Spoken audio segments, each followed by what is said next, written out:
Most anglers just don't realise what's swimming under the boat. Big fish are like that, but more so in our estuaries and rivers, as that's where you're least likely to expect them. Chasing the big fish is such a challenge, it's downright addictive, and I just recommend it to every angler who fishes any of our estuaries on the eastern seaboard. So what are these fish, and how do you catch them? Well, join me and Stewie Heinsohn in our search for big fish in our estuaries. We'll show you the techniques, the places, the specific features, and the lures, everything you need to know to catch big fish in our estuaries and rivers.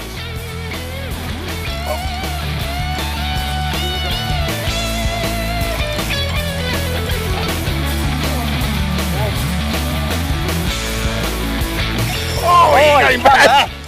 Came back. That is a better fish. Is it? Yeah, he's got some weight, hasn't he? That is a better fish. That's a lot better fish.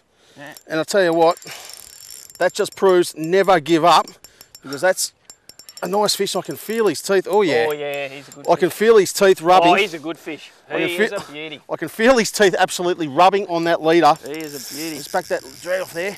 Maybe you can see him up there. He's come up to the surface. Oh yeah. Look at that. It's a nice froggy. And mate, that just illustrates what we were saying about downsizing. Yeah. We've been throwing those bigger lures and throwing those bigger offerings, and they haven't been responding. 20 minutes, mate, we've hooked 7 or 8 fish in 20 minutes, and you still do get the odd real big flathead. Like you said too, mate, before, I think you touched on a good point. We've absolutely been flogging the deep water, you know, hoping to get a really big fish, and all of a sudden we moved into probably 2 or 3 metres of water and downsized to 7-gram heads, and all of a sudden, bingo, we're into business, and that's got to be 5 or 6 fish. He's a good fish, mate. He's 70 plus, I reckon. Yeah, I'd say he's that 70 centimetre. Yep. Now, you can hear that drag when I actually have backed it off a little bit.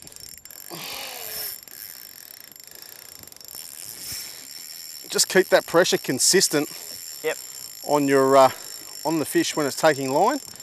And you always want to actually go down with it. If you feel a fish lunging, don't go up back against it. Actually go with the actual fish itself. It makes a fair bit of difference, especially when you're fishing light leaders. Woohoo! That's a nice flathead specimen there. He's coming up. I think he's got that lure very deep, and that's why I've backed the leader off. This is where a lot of people actually lose fish.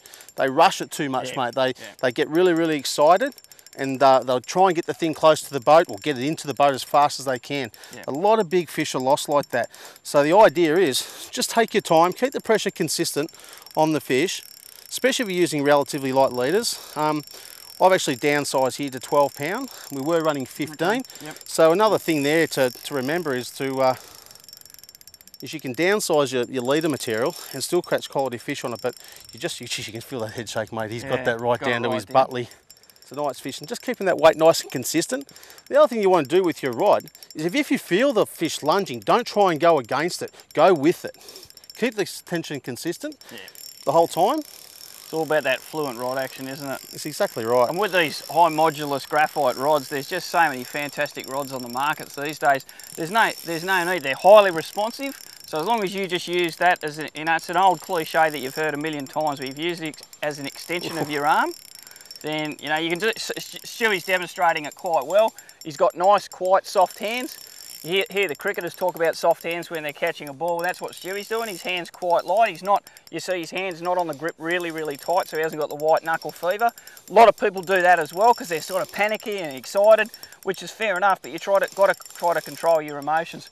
There's the double knot there, so we're not too far away. Yeah, or the leader knot. That's a beautiful fish. He's a good fish. He's a good fish, mate. We should lay over there, mate. We'll get him. Yeah. Get him in the net. That's one reason why I like these extended butts too, Andy. So I've got that butt actually underneath the back of my tricep there.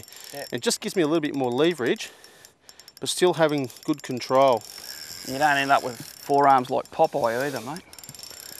That's a cracker. Actually, he's better than 70, mate. Yeah. He might be even 75. It's a nice fish, that. We've actually just changed the net size. We had our brim net there before, mate, and we just thought because the leader would be quite worn here, that we use the bigger net. And also, being that Enviro net there, mate, it doesn't damage the fish because we're going to let this fish go. It doesn't damage the fish at all as well. Oh, yeah! You ready, man? Well, that's what I'm talking about. That's a cracker, That mate. is a beauty. Yeah, that Mate, is he's tired too. a nice fish. Look at that.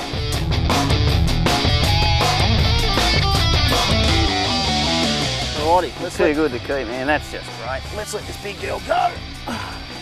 Hopefully I don't go with her, Andy. I'll grab you, brother. I'll just grab her by the tail.